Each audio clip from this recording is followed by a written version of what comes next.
Decía, el Estudio 1 lleno de buenos amigos, de grandes comunicadores, investigadores. Yo, como es costumbre, tengo la mesa llena de papeles y llena de libros. Sabéis que son objetos que, a pesar de las modernas tecnologías, como dice Carmen Porter, son nuestro tesoro sagrado, los objetos de mayor poder que puede hacer el hombre, los libros. Tengo un libro y una revista. El libro se llama La Historia Perdida y lo firma, lo disfruta realmente en su escritura nuestro compañero Nacho Ares. Nacho Ares, cuya personalidad o biografía podemos resumir con lo que tengo en mi otra mano, la revista de arqueología, ni más ni menos, la prestigiosa revista de arqueología que él dirige. Nacho, compañero de este equipo, buenas noches, bienvenido después del verano. Buenas noches y bien hallado, después del verano, efectivamente. Bueno, estamos a gusto, ¿no? Aquí entre amigos, y vamos a intentar que toda España, y además para eso sois maestros, pues viva un poco esas piezas que no encajan en ningún sitio. Tú que eres bastante escéptico en muchas cosas, ¿es cierto, Nacho, que hay piezas en el mundo de cualquier cultura que parece que desafían a la ciencia, lo que sabemos de nuestro propio origen? Por supuesto, y antes en la entradilla has leído algunos de los ejemplos clásicos, no, como la pila de Bagdad o el mapa de Piri Reis. Yo creo que en término americano, Odd Parts, en ocasiones, o por lo menos según lo estudia la moderna arqueología, ha quedado un poco pequeño en lo que es en realidad el campo de investigación, ya que, por ejemplo, objetos entre comillas tan enormes o tan grandiosos como la Gran Pirámide son en sí mismo una especie de objeto fuera de lugar. ¿Por qué digo esto? Porque son, como también tendremos oportunidad de ver a lo largo de estas 2 horas de programa, objetos, lugares, en definitiva momentos históricos del pasado del hombre que no encajan entre lo que es la idiosincrasia propia de la cultura que vivió en ese espacio-tiempo dado, ¿no? Es decir, son en definitiva objetos que nos llaman la atención porque son excesivamente sofisticados, excesivamente extraños, o que se salen de las coordenadas normales de esa cultura que vivió en ese lugar y en ese momento. Una pregunta, Nacho, tú que diriges la revista de arqueología, pues la cabecera mítica, ¿no?, para informarnos de lo que es el misterio en definitiva de nuestra antigüedad. La arqueología más dura, el núcleo duro, vamos a llamarlo así, escéptico en torno a estos temas, sigue siéndolo, no acepta, sigue, digámoslo así, condenando a la hoguera, entre comillas, y que se me entienda, las piezas y objetos de las que íbamos a hablar. Hombre, hay de todo. Yo creo que, por ejemplo, cuando nosotros leemos, o por lo menos los que estamos en esta mesa, que hemos crecido muchos de nosotros leyendo libros de Erich von Däniken, de Zacharias Sitchin, etcétera, ahí encontramos referencias. Incluso estos autores son bastante quisquillosos a la hora de criticar lo que es la ciencia tradicional, la ciencia académica. Lo que sucede es que en muchos casos, si nosotros nos ponemos a indagar en revistas, no solo voy a decir de egiptología, que es mi especialidad, ¿no?, sino de revistas científicas de otras especialidades como sumeriología, siriología, mayología, etcétera, en muchas ocasiones nos encontramos artículos de investigadores académicos serios que lindan este tipo de investigaciones y que de una manera más ortodoxa que heterodoxa hacen esos pequeños incursiones en lo que es el mundo del misterio de una manera muy abierta, de una manera muy genérica. Hablaba nuestro buen amigo Nacho Ares que a partir de esta noche vuelve con su Historia Perdida, su sección de auténticos misterios, de fichas, pues como esto, fuera del tiempo, cosas, historias que se quedaron ahí sin resolver. Esta noche de 3 a 4, una cita con él, por supuesto. Hablaba Nacho de su gran pasión, claro, la egiptología. Tengo otro libro, también de la editorial Edad, El secreto de la Gran Pirámide, la construcción más misteriosa del mundo. Y lo ha hecho, yo creo que el hombre que es, me apostaría a todo a nada, que es quizá el español que más tiempo se ha pasado entre los pasadizos de ese, como decía Nacho Ares, gran objeto fuera del tiempo que es la Gran Pirámide. Manuel Delgado, compañero, bienvenido a Milenio 3. Encantado. Es cierto que en Egipto, vamos a hablar luego, por ejemplo, del avión de Saqqara, de algunas piezas de boomerangs, de volantes, de objetos voladores que utilizaban en aquella época. Egipto, como cultura avanzada, también tiene sus propios hallazgos misteriosos arqueológicos que parece que nadie comprende. Indudablemente. Además, lo bueno que tiene la egiptología más abierta, es que actualmente se están incorporando personajes de todas las ramas del saber, de toda ciencia, porque hasta ahora, el turista normal que va a Egipto ve los grandes prodigios de aquella civilización basados exclusivamente en los restos que quedan, en lo que es la arquitectura y lo que es la ingeniería. Lo que pasa es que ninguna rama del saber avanza, sino avanzan todas las demás. Afortunadamente ahora, no solamente en la Gran Pirámide, sino en todo Egipto, se están descubriendo que los antiguos egipcios o bueno, los iniciadores o los originarios que hicieron toda aquella civilización, pues también controlaban un montón de ramas del saber, como pueden ser la biología, como es la física, como es la medicina, como es la farmacopea, etcétera, etcétera. Pero a mí me parece, bueno, ya tendremos tiempo a lo largo del programa de basarnos un poquito en el dato y en los documentos que hay en los museos o fuera de ellos, pero me parece muy interesante lo que has dicho tú al principio, de hacerte ese tipo de preguntas, porque a fin de cuentas yo creo que cada uno encuentra lo que va buscando, y lo que pasa que en algunos sectores de la arqueología oficial nos hacen cierto tipo de preguntas, o en algunos sectores de la ciencia, ¿no?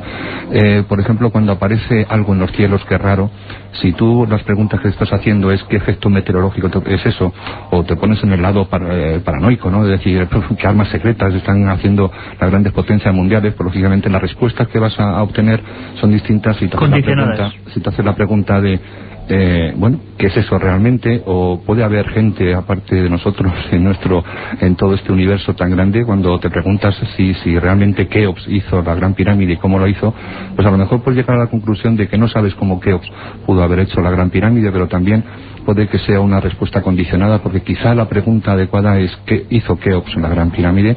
Me parece que los que sois responsables de este tipo de comunicaciones, en el caso tuyo con Milenio 3, en el caso de Javier Sierra con Más Allá, etcétera, pues sois los que detentéis la bandera de mantener este libre pensamiento para hacerte preguntas que, aunque duelan o aunque pertenezcan a veces en el territorio de la ciencia ficción, son preguntas que lógicamente están ahí.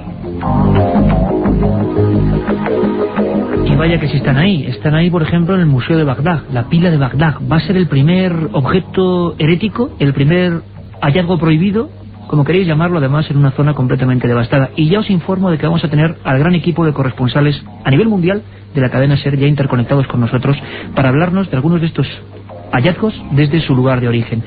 Y el último libro que tengo aquí, que no es su último libro escrito, por supuesto, es un auténtico viaje por no sé cuántos países, Javier Sierra, en busca de la Edad de Oro. Pues pero un montón, ¿verdad? Casi una veintena. Casi una veintena. Y buscando, entre otras muchas cosas, eso, los rastros de objetos, de historias que no encajaban en su tiempo, y que si pensáramos fríamente en lo que vamos a plantear hoy, pues nos haría hacer algo que es demasiado trabajoso, que es reestructurarnos lo que sabemos de nosotros mismos y nuestro pasado, de nuestro origen. Claro, yo intenté en ese libro, En busca de la Edad de Oro, no quedarme solo en la anécdota, en el objeto, o en la pieza, o en el edificio, o en la prueba arqueológica que no encaja, sino tratar un poco de leer qué es lo que había detrás. Y lo que había detrás, o lo que hay detrás de lo que vamos a hablar esta noche, es algo que es tremendamente importante. Según decían los griegos, y también lo decían los antiguos hindúes, y también está recogido en la mitología egipcia, antes de la historia conocida hubo otra historia, una historia en la que hubo civilizaciones desarrolladas, en la que se conocían ciencias, entre ellas, por ejemplo, la cartografía. Hablaremos del mapa de Piri Reis, que parecen patrimonio de gentes a partir del siglo XV o XVI con cierta precisión, y que sin embargo ya se conocían en la antigüedad. Y esa es la Edad de Oro. Los griegos la llamaban así, Edad de Oro. Los egipcios la llamaban el Septepi, el primer tiempo, en una época en la que se mezcla un poco lo mitológico con lo real. Los egipcios hablaban de que ese Septepi, ese primer tiempo, era una época en la que los dioses y los hombres convivían, que había una especie de estirpe de semidioses que eran los que gobernaban la tierra y hacían proezas. Yo no sé si eso es así o no, pero sí nos da una interpretación, un eco mitológico de que en la antigüedad había un desarrollo tremendo, del que nos han quedado solamente pequeñas chispas, que son estas piezas que esta noche repasaremos, y que son piezas arqueológicamente datadas en esa época. Es decir, no es algo que se haya plantado, que sea una falsificación, un fraude, sino que son piezas arqueológicas verdaderamente avanzadas para su época. La Edad de Oro, lo decían muchas culturas antiguas, y parece que algunos restos han quedado. Apasionante, ¿verdad?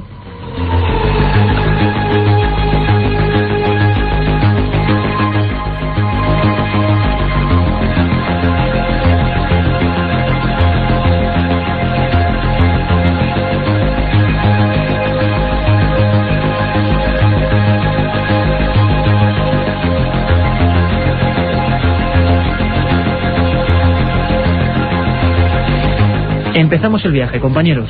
Todos atentos, la cadena SER se va a poner a buscar, a rebuscar, a recrear la historia de esos objetos perdidos. Y empezamos con uno realmente misterioso, realmente extraño, en un lugar, como decíamos, saqueado, y donde hemos empezado, en el norte de Irak, con esas excavaciones, esas prospecciones en busca, por ejemplo, de petróleo, y que se encontraron con otras cosas que no estaban en el guión. La pregunta sería, ¿hace miles de años los hombres llegaron a usar la electricidad?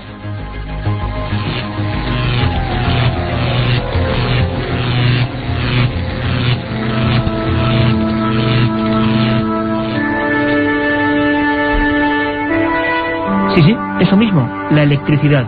Desde luego, ahora mismo la ciencia oficial me condenaría, y si fuera otros tiempos me llevaría directamente al cadalso.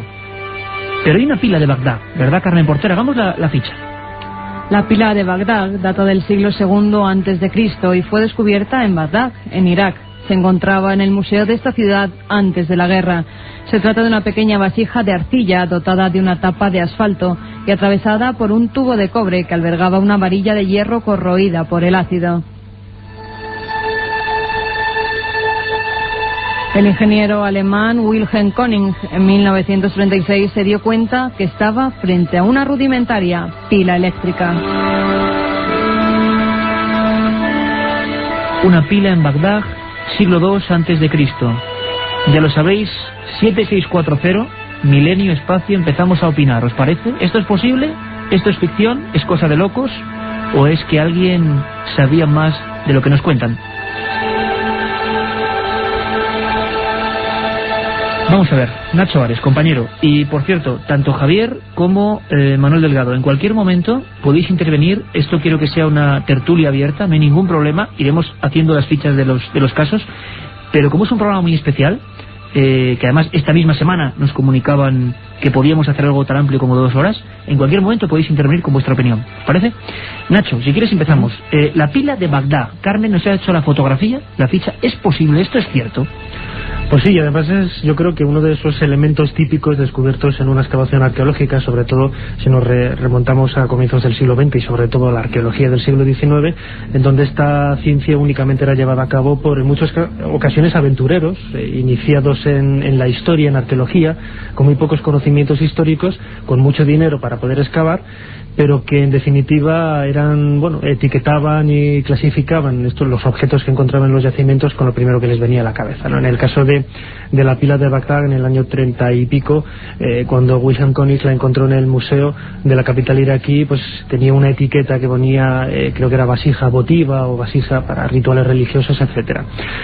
Lógicamente hoy todo este cambio, ha sufrido la arqueología un cambio bastante grande en el sentido de que las misiones arqueológicas pues están compuestas en muchos casos por ningún arqueólogo y más por geólogos, antropólogos, etcétera, especialistas de otras especialidades, valga la redundancia, ¿no?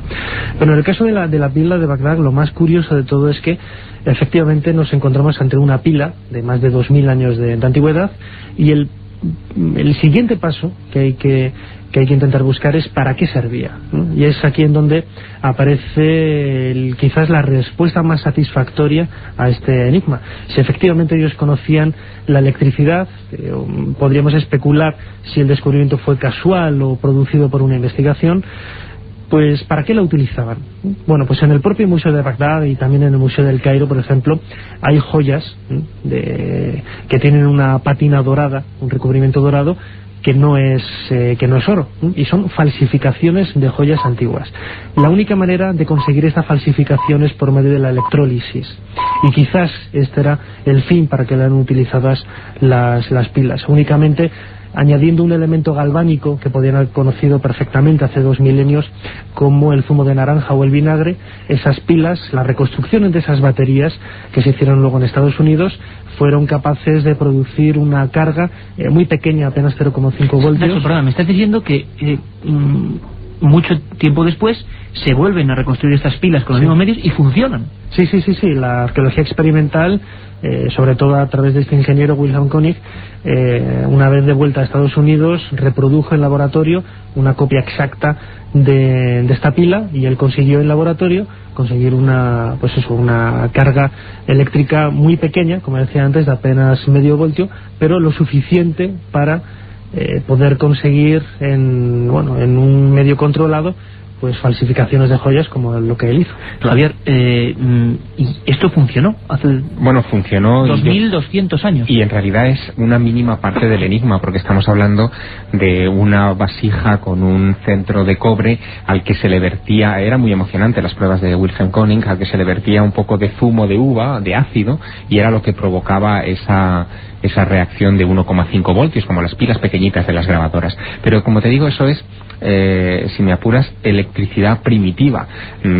Hay otros ejemplos todavía más sorprendentes que nos hablan de un manejo de la electricidad a gran escala y que todavía hoy se nos ponen un poco los pelos de punta. Fíjate, para fabricar aluminio, el aluminio se hace con la bauxita y con el concurso de la electricidad. Este proceso se empieza a desarrollar a partir de 1808 con Faraday, que fue el primero que empezó a... Hay que decir también que la primera pila es del año 1800. Claro. O sea, 2000 años antes había una pila en Bagdad. Claro, pero fíjate, estamos hablando de lo que es provocar con una pila, digamos, una corriente pequeña, pero para fabricar aluminio se necesita una fuerte corriente eléctrica y se han encontrado objetos de aluminio. Fíjate, en 1952 hubo uno de esos descubrimientos emocionantes en China, en la provincia de Jiangsu, mientras estaban haciendo unos trabajos para un campo deportivo en esa provincia, se les hunde parte del campo de fútbol, se les desfonda y encuentran una cueva donde hay enterrada un ajuar completo funerario de un guerrero de aproximadamente el siglo II antes de Cristo, casi como la pila de Bagdad. Vacían el ajuar, encuentran joyas de todo tipo, armas, toda la armadura completa de este señor del siglo II antes de Cristo, que además se llegó incluso a conocer el nombre del individuo, se llamaba Zhou Chu. Y en la tumba de Zhou Chu, cuando sacan el cuerpo, cuando sacan el cadáver, resulta que tiene un cinturón con una hebilla de aluminio. Aluminio de hace 2200 años.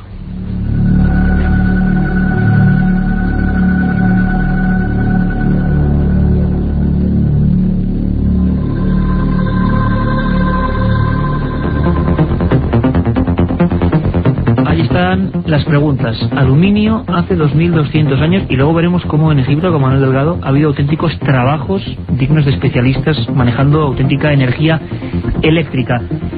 Katia Rocha, ¿están llegando ya esos mensajes? Cuéntanos. Muchísimos mensajes, pues igual que ayer. Tienen que enviarlos al 7640. El coste del mensaje es 60 céntimos de euro más IVA. Y tienen que poner palabra clave milenio, espacio y el texto que quieran enviarnos. Por cierto, que sorteamos 5 libros de la Sábana Santa, editados por Edad, de Carmen Porter, dentro de la colección Archivo del Misterio. Algunos de los mensajes que hemos recibido. Por ejemplo, Juan Carlos de Toledo quiere saber si han seguido las investigaciones del Arca de la Alianza y también qué ha pasado con la réplica de Barcelona. Ana desde Miami nos pregunta sobre las huellas del río Paluxy. Vamos a hablar de ello, que esté pendiente. Capitán desde Marbella nos pregunta que qué novedades hay sobre la Atlántida. Y Marcos de Madrid, que si es verdad que en el mapa de Piri Reis venía reflejada ya la Atlántida. Y por último, Cris y Susana desde Barcelona preguntan si el cronovisor es un OPA.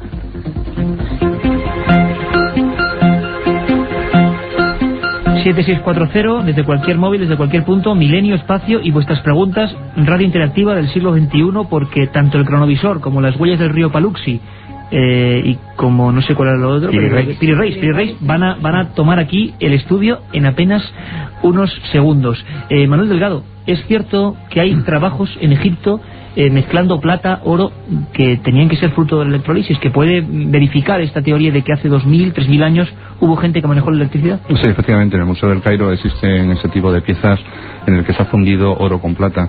Por la diferencia de fusión de estos dos materiales, pues lógicamente la única forma de hacerlo es por electrólisis, y eso implica el conocimiento de la electricidad. A mí me gustaría saber un poquito, ahondar un poquito más en la pila de Bagdad, ¿no? Se ha mencionado que podíamos especular sobre el conocimiento de la electricidad de lo que construyeron la pila, y yo no tengo la menor duda de que una pila de Bagdad o cualquiera de las cosas que hablaremos ahora de Egipto, pues si no tienes el conocimiento previo del funcionamiento, jamás, o sea, una pila de Bagdad no sale de un árbol. Pues generación espontánea no sale, desde luego. Efectivamente, tienes que saber primero lo que tienes que hacer para luego construirlo, ¿no? En Egipto tenemos muchas razones para pensar que también conocían electricidad de muy alto nivel. Lógicamente estamos en un terreno absolutamente resbaladizo, ¿no? Pero bueno, si tenemos en cuenta que todavía no sabemos exactamente lo que está pasando hoy en día en el mundo, si no sabemos exactamente lo que le pasó hace 2 años con el 11S, ya están saliendo ahora un montón de investigaciones diciendo un montón de cosas, si no sabemos nuestra propia historia, la actual, cómo vamos a remontarnos 5.000 o quizás más años para saber lo que ocurrió allí. Yo no creo que en Egipto se manejara todo ese tipo de conocimientos bajo un nivel popular, ¿no? Cuando se dice que la civilización egipcia era una civilización muy avanzada, yo creo, y si no, pues Nacho, Javier, que me lo digan, yo creo que el 99% de la población no conocía los jeroglíficos, incluso para aprender. El 99%, dice, o sea, solo iniciados tenían un acceso a la ciencia, ¿no? Para aprender jeroglíficos tenías que entrar, en muchísimos casos, digo, en las primeras dinastías y hasta el Imperio Medio, pues tenías que entrar primeramente en la escuela de sacerdotes, que era donde se manejaba todo ese tipo de energía. Es decir, que si hablamos de energía y hablamos de electricidad en el Antiguo Egipto, no estamos hablando de que las casas de los egipcios tuvieran electricidad. Lo que sí estoy convencido es que estos pequeños grupúsculos, que desde Egipto, yo creo que hasta hoy prácticamente, Javier, ¿verdad?, han surgido de una manera muy minoritaria, de una forma muy oscura, que se han ido transformando en diversas sociedades secretas. Yo creo que eso sí tenían y detentaban ese tipo de conocimiento. Por ejemplo, en el templo de Dendera tenemos un montón de relieves en los pasillos que comunican con el techo. El techo del templo de Dendera es uno de los pocos que se pueden visitar de los templos, y allí tenemos el caso de una electrolisis a gran escala, ¿no? Tenemos un montón de rayajos en el suelo hechos con picaduras, y bueno, los rastros que tienen estos rayajos, que son de 3 metros, 4 metros, que se van entrecruzando entre sí, pues nos da la prueba de que allí se habían instalado una especie de líneas de cobre fundido y de plomo fundido. También en todo ese alrededor del templo existe una pequeña valla de unos 40-50 centímetros con un lugar por donde se introducía un líquido y por otro lado por donde salía. Bien, en la escalera que da acceso a esta terraza, pues se ve como los antiguos sacerdotes llevaban algo muy parecido, lo hemos visto en muchas representaciones, algo parecido a lo que es el Arca de la Alianza. Y cuando la subían para arriba iba cargada, porque uno de los símbolos del antiguo Egipto relacionados con la energía era siempre la serpiente, ¿no? Entonces, cuando bajaba del techo del templo, bajaba por otra escalera, ese arca ya no tenía las serpientes, es decir, que de alguna forma se había cargado en el templo, no sabemos todavía cómo, se había descargado en el techo, haciendo posiblemente un sistema de electrolisis a alto nivel, y se bajaba por el otro lado descargada. ¿Esto hace cuántos años, Manuel? ¿Más o menos? Bueno, el templo de Dendera, corregidme si no, es aparentemente es de época tolemaica, pero posiblemente los ptolomeos hicieron una reconstrucción de un templo mucho más antiguo. O sea, hay algunos autores que afirman que según algunas pieles de gacelas encontradas en el Museo del Cairo, yo todavía no las he visto, pero algunos así lo afirman, se dice que Keops ya hizo una reconstrucción del templo de Dendera. Miles de años. Miles de años. Antes de pasar a otra de nuestras fichas, vamos a conectar con Francia, con nuestro corresponsal José María Patiño, que nos va a hablar de una historia apasionante, de Glöcel. Vamos a escucharlo desde allí. ¿Se sabe algo de la pila? Con todos estos saqueos que ha habido en Bagdad, con la guerra, yo no sé si hay noticias sobre ella. Es una pieza que no sabemos si continúa o desaparecido, ¿no? Parece que ha desaparecido. Las últimas noticias que habían llegado hasta mí es que la pila se le había perdido a la pista. Quizá no porque la hayan saqueado, porque no era un objeto atractivo de ninguna clase, sino probablemente porque la rompieron o se rompió en los procesos de saqueo, ¿no? Bueno, pues ahora os pido, compañeros, a todos mucha atención. Vamos a conectar con París. Vamos a escuchar a nuestro corresponsal, a José María Patiño, hablar de otra cosa que nos preguntaban constantemente el viernes a través de los mensajes. Glöcel, un nombre muy extraño. ¿Qué es Glöcel? Vamos a escucharlo. Glöcelianos y antiglöcelianos, breulianos contra morletianos. La historia del lugar arqueológico de Glöcel está plagada de enigmas, pero también de miserias y rivalidades humanas. Todo comienza en 1924, cuando dos agricultores, Claude Badin y su nieto Émile, encuentran una fosa con restos humanos mientras roturan con un arado su terreno situado a una veintena de kilómetros al sur de Vichy, en el macizo central francés. El tesoro que creen haber descubierto en un principio se resume en varios objetos, entre ellos unas tablillas grabadas que al entender de los agricultores no tienen ningún valor. Vuelven a enterrarlos y siguen con sus faenas, pero ese mismo año, en verano, el hallazgo despierta el interés del padre Breuil, responsable de Bellas Artes, y de un médico de Vichy, el doctor Morlet, que van a mantener una disputa personal que acabará perjudicando al propio Glossel. El hecho es que las tablillas grabadas encontradas por los campesinos tienen entre 5.000 y 6.000 años de antigüedad, lo que contradecía la tesis recién publicada ese mismo año por el epigrafista René Dossot de que la escritura había nacido en Fenicia 1600 años antes de Cristo. Este desfase oficial va a servir para que las autoridades arqueológicas de la época pongan en duda la verosimilitud de Glossel y acusen a los Fradán de haber fabricado ellos mismos los objetos encontrados. Pese a que la acusación carece de fundamento, la duda va a pesar hasta los años 70, cuando diferentes estudios confirman que los objetos hallados van de los 17.000 años de antigüedad a los 1.500 e incluso alguno data de la Edad Media. Entre ellos, los más destacados son las inscripciones que se pueden leer en las tablillas y huesos y que presentan semejanzas con otros alfabetos encontrados en Italia y Portugal. Muestras de una lengua preindoeuropea, preetrusca, la repetición de símbolos e inscripciones de los objetos de diferentes épocas otorgan una unidad al lugar arqueológico y sustentan la teoría de que Glossel, situado en el denominado Campo de los Muertos, sería un lugar de culto mágico en el que se habrían ido reagrupando las 2.500 piezas encontradas hasta ahora con procedencias diversas. Las recientes investigaciones aéreas del lugar muestran indicios de la existencia de otros sitios arqueológicos vecinos aún sin desenterrar y que sin duda aportarán más piezas y nuevos interrogantes.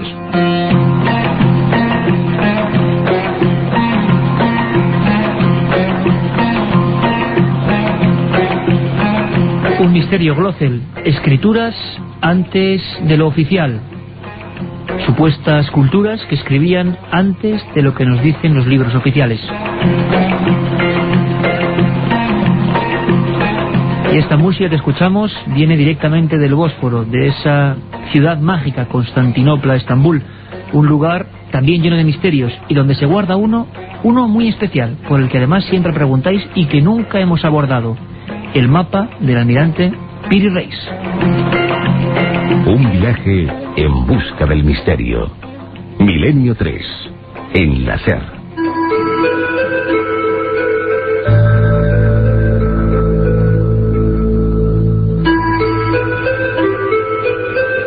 Carmen Porter, para que todos los oyentes de Milenio 3 lo tengan claro, ¿qué es el mapa de Piri Reis? Deberíamos hablar de los mapas de Piri Reis. Fueron descubiertos en 1929 cuando el Palacio Topkapi en Estambul estaba siendo remodelado para convertirse en museo de antigüedades. Su director, Halil Eldem, descubrió que habían sido trazados por el marino Piri Reis, un almirante turco de la flota otomana del siglo XVI.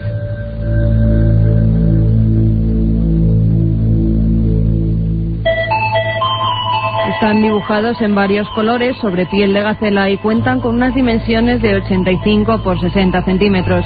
El mapa, fechado en 1513, incluye Gran Bretaña, España, África Occidental y parte del Norte América y Sudamérica, además de la costa de la Antártida. Según algunas de las anotaciones que dejó el navegante, él confeccionó sus mapas utilizando 20 planos y 8 mapamundis realizados en la época de Alejandro Magno, en el siglo VI a.C. Un almirante, otros, según la historia, llaman pirata, abordador de otros barcos. Bueno, los turcos eran en aquella época tremendamente agresivos y decían que se habían apoderado de otros tesoros, de otros mapas, de otros conocimientos. Yo sé que al compañero Javier Sierra, director de la revista Más Allá, autor de En busca de la Edad de Oro, que lo publicó Grijalbo, sé que le apasiona tanto el mapa de Piri Reis, que se ha marchado varias veces. Creo que todos los que estamos aquí hemos estado en Turquía, y tú te empeñaste hasta el último segundo en tenerlo entre las manos. Javier, ¿cómo es? ¿Qué se siente? ¿Qué se siente ante el mapa de Piri Reis? Es un fetiche. ¿Hacemos la fotografía? Hacemos la fotografía. Si cualquiera de nuestros oyentes viaja hoy a Turquía y cambia inmediatamente su dinero por liras turcas, se va a encontrar con que el billete de 10 millones de liras turcas, allí todo va por millones, tiene en su reverso el mapa de Piri Reis.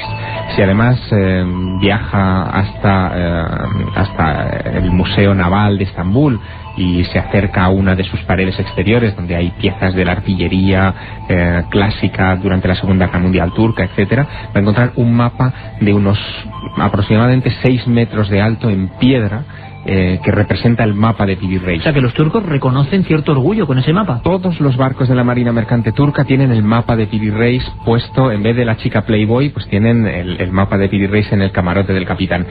Y además, si visitas cualquier embajada, cualquier oficina de turismo turca, cualquier sitio, vas a encontrar una representación del Atlas, porque hay varios mapas, como decía antes Carmen Porter, del Atlas de Piri Reis.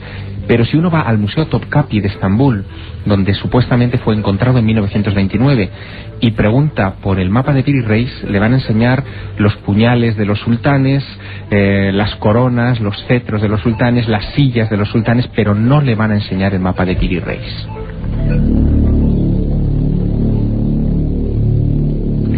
Es un misterio, porque yo había viajado en varias ocasiones a Turquía para ver el mapa de Piri Reis. Me extrañaba, me escamaba que una gloria nacional turca no se expusiera a la opinión pública. Es como si aquí nosotros escondiéramos en un tubo de cartón las meninas de Velázquez, o la por Dama ejemplo, de Elche. o la Dama de Elche. Y después de mucho insistir, de crear casi un conflicto diplomático entre dos ministerios, el de Turismo y el de Cultura, finalmente conseguí una cosa que, bueno, la verdad fue muy emocionante. Casi desde que murió Ataturk, que tuvo ese mapa en su despacho y que ordenó que analizaran ese mapa y fue el que creó un poco la historia, ese mapa no había sido visto por nadie. Lo habían metido en un cajón de madera, lo habían encerrado en una estantería bien hermética de la biblioteca del Museo del Topkapi y nadie lo había visto. Hasta tal punto era esto así que yo incluso había hecho algunas denuncias y algunas sugerencias públicas de que el mapa quizá lo habían vendido, se había estropeado, se había traspapelado, en fin, cualquier barbaridad de una gloria nacional de ese país. Pues bien, después de muchas presiones, finalmente me enseñaron el mapa de Piri Reis. Y la pregunta, Javier, sería: ¿por qué tanto celo? ¿Qué perseguías? ¿Por qué ese mapa tenía algo distinto a cualquier otro mapa del mundo? Tiene muchas cosas muy interesantes ese mapa de 1513. Fue dibujado por Piri Reis como un regalo para el sultán de Egipto, que en aquella época era de dominio turco, estaban los otomanos dominando el Cairo. Era un atlas grande, enorme, de más de 1 metro y pico de ancho, del que solamente conservamos la mitad. Y la mitad de ese mapa, lo que se ve en la mitad de ese mapa es Portugal y una parte de la península ibérica, el Cuerno de África, algo de las Islas Británicas y todo lo que es Centro y parece que Sudamérica. Hay muchas cosas ahí extrañas porque en 1513, por ejemplo, no se conocía la existencia de los Andes. Los Andes es imposible verlos desde la costa y sin embargo ahí aparecen representados en el sitio correcto donde tienen que estar los Andes.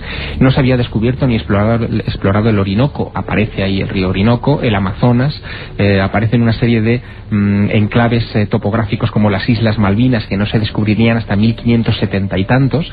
Es decir, que hay una serie de enclaves geográficos todavía por explorar de ese nuevo mundo que había descubierto Colón en 1492 y que ya aparecían ahí perfectamente cartografiados. Lo curioso es que el propio Piri Reis, en ese mismo mapa escrito en turco, da cuenta de dónde ha sacado toda esa información.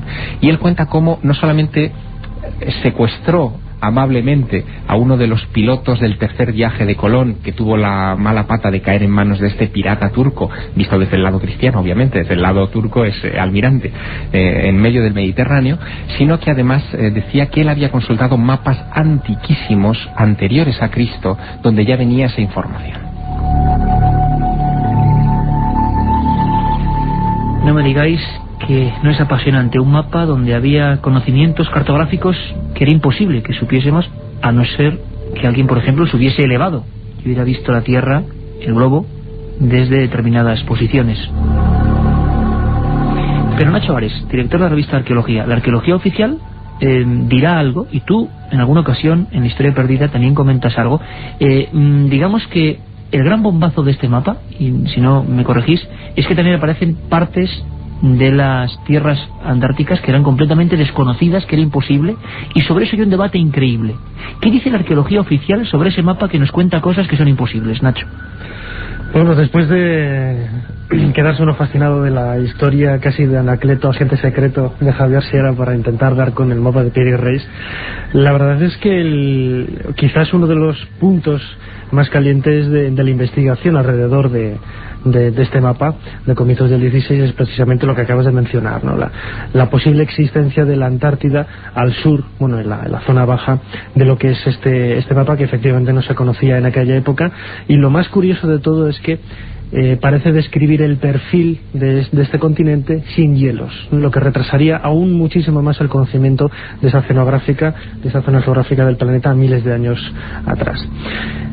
Algunos investigadores, como Graham Hancock, ha planteado la posibilidad de que, bueno, y también otros investigadores, ¿no?, pues que este continente azul sea precisamente lo que muchos han denominado la Atlántida, ¿no? Antes mencionábamos los últimos conocimientos, las últimas noticias sobre este continente perdido. Es posible que la tradición de la Antártida esté relacionada de alguna manera con la Atlántida. Eso no lo sabemos porque es pura especulación desde el punto de vista que no hay documentos. Lo que sí que es cierto es que es muy difícil que esta parte del mapa de Piri Reis sea efectivamente la Antártida, por un par de hechos básicos que, bueno, yo tengo aquí anotados, que refleja muy bien Robert Schoch, un geólogo estadounidense. Es que si nosotros eliminamos los miles de millones de toneladas de hielo que tiene hoy el continente de la Antártida, el perfil que tendría no tendría ningún parecido en absoluto con lo que aparece en el mapa de Piri Reis. Y sobre todo también la fauna que aparece dibujada en esta parte del mapa tiene más paralelismos con lo que es Tierra de Fuego, lo que es el sur del continente americano, que con lo que podría haber efectivamente. ¿Y cómo podrían, Nacho, explicarse esos hechos puntuales como las Islas Malvinas o partes de América que no se conocían reflejadas ahí en 1513? Eso es quizás los grandes enigmas que plantea este mapa. Efectivamente, si nosotros tenemos una lista de problemas planteados por este auténtico Old Parth, hay algunos que se pueden eliminar, pero hay otros, como comentaba Javier ahora, las Malvinas, el Órnico, etcétera, que no tienen respuesta a la ciencia actual. Ha salido incluso recientemente una nueva hipótesis de trabajo realmente fascinante de un capitán de submarinos de la Armada Británica llamado Donald Menzies. Él ha publicado un libro que se titula 1421, el año que China descubrió el mundo. Que, por cierto, estamos venga a pedir a Grijalbo un toque de atención, amigos de Grijalbo, mandarnos el libro, por favor, porque estamos ansiosos por ese programa. El libro es sencillamente fascinante. Entre otras cosas, dice que en 1421 el emperador que construyó la famosa ciudad perdida, la ciudad prohibida, perdón, de Beijing, crea una flota enorme para explorar y ampliar, digamos, las zonas de recaudación de impuestos de la antigua China, con el objetivo de poder obtener dinero suficiente para crear esta ciudad prohibida. Y tan fue el empeño de esto que se creó lo que ellos llamaban la flota del tesoro. Hay muchísima documentación sobre la existencia de esta flota. Los barcos eran auténticos portaaviones de la época. Tú imagínate que, por ejemplo, el timón de un barco de la flota del tesoro era tan grande como la Niña, como la carabela Niña de Colón, solamente el timón. Bueno, según Donald Menzies y según los documentos que él ha podido rescatar de crónicas chinas, parece que esta gente se dirigió a diversos lugares del planeta. No solamente llegaron a América, sino que también llegaron a Australia, doblaron el Cabo de Hornos, también el Estrecho de Magallanes, que descubriría Magallanes muchos tiempos después, y todo eso lo fueron consignando en una serie de descripciones que este hombre, como capitán de submarino, desde el submarino, ha podido comprobar que eran rigurosamente precisas, descripciones de la costa rigurosamente precisas. Lo que él dice es que probablemente parte de esa información llegó a Venecia aproximadamente hacia 1430 o 30 y algo, cuando estos chinos, al regresar a Beijing, fueron poco más o menos que repudiados porque el emperador que les había encargado esa misión había muerto y el nuevo no quería abrir China al mundo. Luego vagaron un poco por algunos lugares y esa información pudo haber llegado a Venecia a través de una serie de cartógrafos venecianos. Pudo haber llegado esa información a Piri Reis, a los descendientes de estos venecianos, y a Piri Reis, y Piri Reis, gracias a esa información, pudo haber construido ese mapa.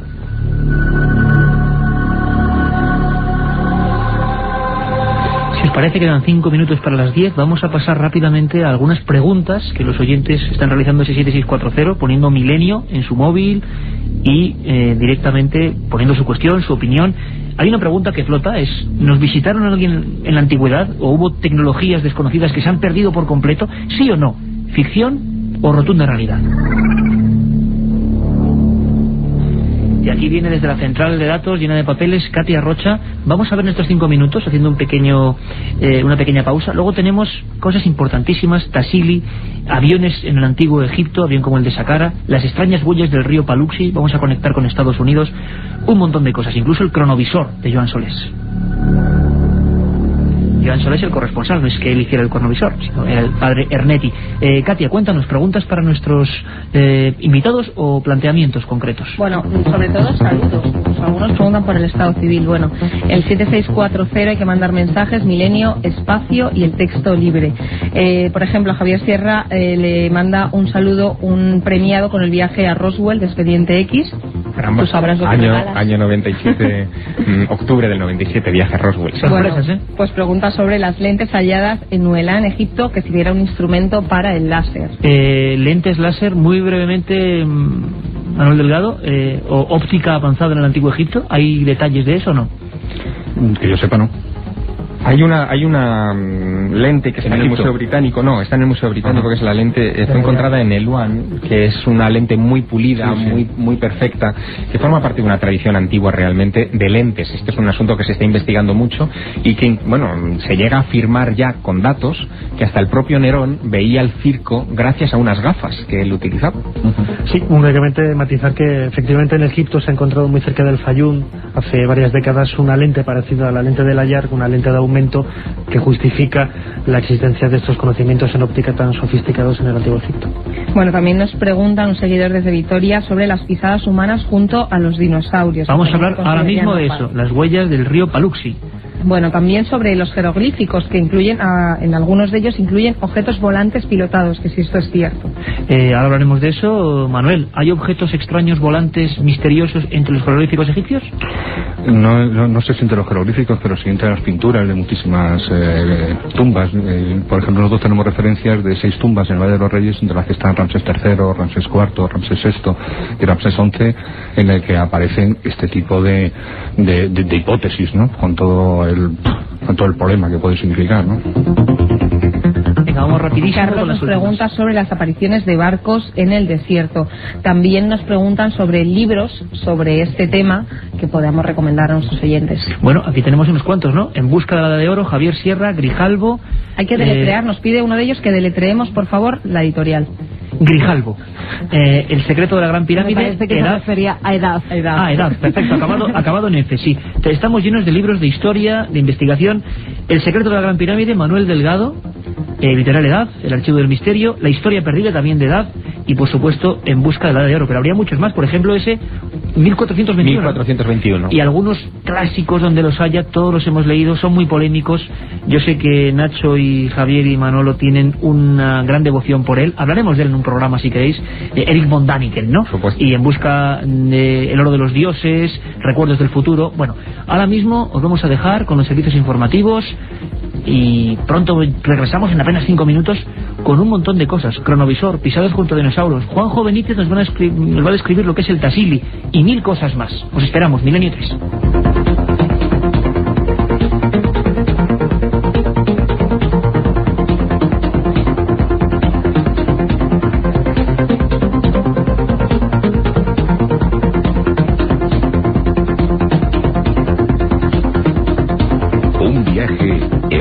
Del misterio. Milenio 3 en la SER.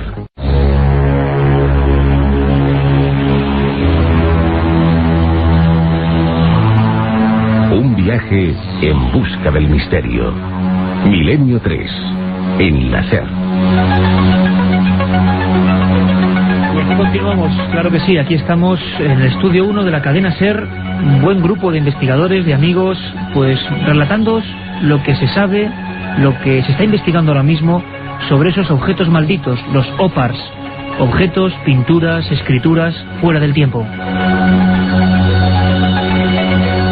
y nos queda toda una hora para seguir con vosotros en interactivo, como siempre decimos, indagando un poco más en este misterio, en esta noche especial. 7640, la palabra milenio, espacio, y ya estamos haciendo los primeros porcentajes. ¿Creéis que en la antigüedad fuimos visitados por otras extrañas civilizaciones?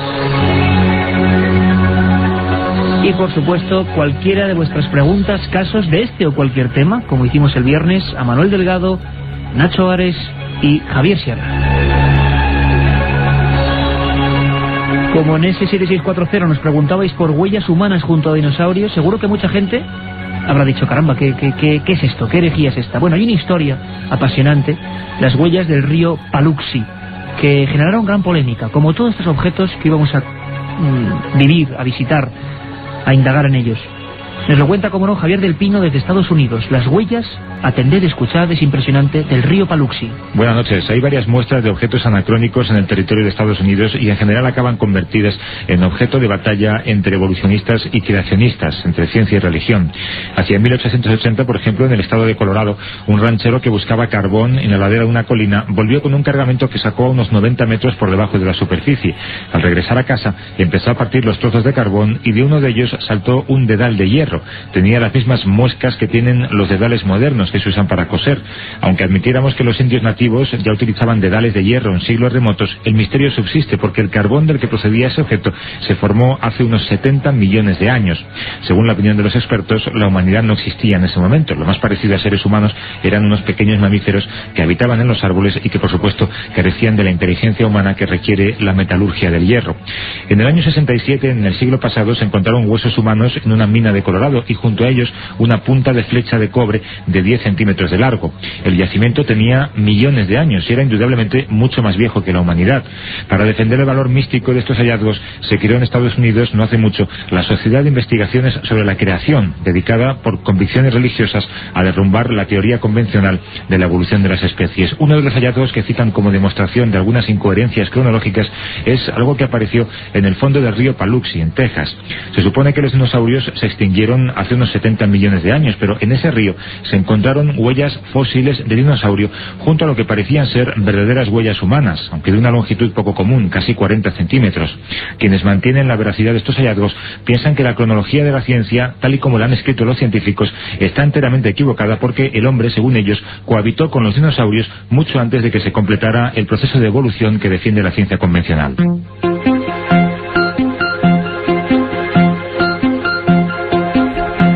Huellas muy grandes, humanas, junto a dinosaurios. Parece increíble, pero no es el único caso. Haremos programas especiales sobre el misterio que nos preguntáis ahora mismo, sobre Ica, en Perú. ¿Convivió algún tipo de raza humana con los últimos grandes reptiles? ¿Herejía o realidad? Y ahora muy rápidamente, antes de volver con nuestros amigos, vamos a hacer un pequeño recorrido por lo que hicimos, una ojeada rápida el viernes. Sabéis que ha cambiado la temporada, muchos amigos de Milenio 3 todavía no saben dónde ubicarnos. Vamos a estar los domingos como hoy de 3 a 4 de la madrugada, el programa que nunca cambia, y los viernes de 1 a 3, de 1 y media a 3, perdón, después del larguero, de 1 y media a 3 habitualmente.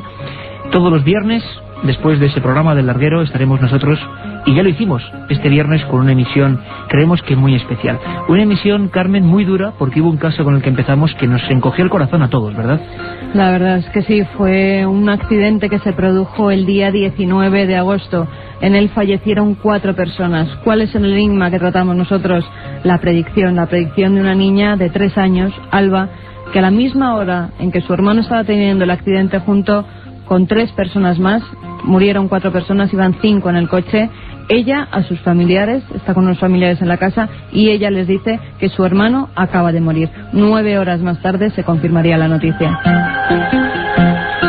Lo vivimos en esa primera noche de 1 y media a 3, Milenio 3, antes de hablar por hablar. Y fue muy duro, os lo aseguro, fue muy duro, porque era una pequeña línea publicada por El País en una gran noticia de sucesos terrible. El accidente ocurre en La Pedriza, hacia las 2 de la tarde. Hasta la medianoche casi no se confirma. Y esa niña, Alba, va a sus familiares y les dice que acaba de ver el accidente, que acaba de morir su hermano y sus amigos. La confirmación fue terrible. Y hablábamos esa noche, es un pequeño corte con Encarnación Llerena, la madre de Alba, la madre de esta niña que tuvo la premonición. Sí, la cría estaba viendo pues lo de las motos, porque estaban echando lo de las carreras de motos por la tele, y ella en ese momento le dijo al abuelo que su tata Irra se había muerto. Y el padre, pues, para que el abuelo no escuchara eso, porque le dijo el abuelo: anda niña, no digas esas cosas. Claro, pues el padre se la llevó para la comida, para que diera de comer, pero en cambio le volvió a repetir al abuelo que su tata Irra se había muerto. Encarnación Llerena, se producía a la misma hora la premonición de su hija en Madrid, en la Sierra de Madrid, y el accidente, y la niña estaba a 600 kilómetros en Barcelona. Hablamos de más cosas, el tema OVNI siempre presente, pero con una novedad increíble. El Congreso de los Diputados, la Comisión de Defensa en Chile, dice sí a los OVNIs. Y ante nuestros micrófonos estuvo una diputada, Lili Pérez. Ella fue la que se encargó de llevar los OVNIs al Congreso de los Diputados. Decía que entre tantos hombres era la única mujer, además... Y presidenta de la Comisión de Defensa. Exactamente, que se atrevió a llevar este tema nada más y nada menos que al Parlamento chileno. Los últimos casos de agosto, en el que algunas tripulaciones de LAN Chile tuvieron que descender y aterrizar de emergencia, habían motivado que el tema OVNI fuese origen de una comisión parlamentaria para su investigación, un hecho histórico.